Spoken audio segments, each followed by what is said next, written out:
sorry, I don't have the carbon one to measure, but they're made the same. So if I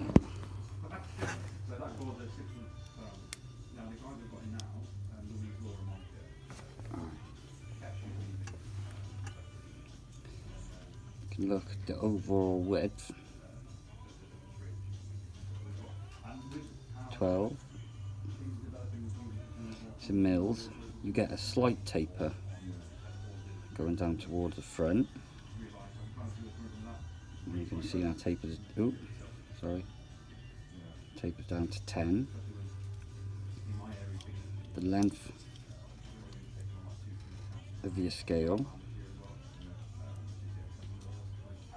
see there, it is 90, it's 9. But you can see how they finish it. Obviously it's entirely up to you. You can round them straight off if you need to. They only do that so it gives you a bit more thickness against pushing on your finger. If that was tapered down very shallow, that finger would have a tendency to kind of roll round. The palm swell on it, try to keep that nice and flat. If you look ever so slightly, it is actually, alright, let's wind my calipers back in a minute. It is tapered down here as well. So it is, you can see you've got a millimetre, sorry, in camera, you've got a mil there.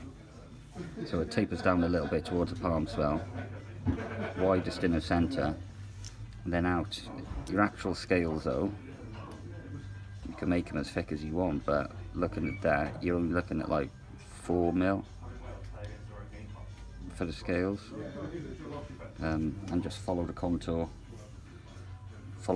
of it. The only little bit of advice I will give you, when you pop your pin through, don't leave too much sticking out, because you've got to grind that down. The more grinding you do on it, you obviously create a lot of heat, and you can bullseye or burn your material around there by the heat going through the pin.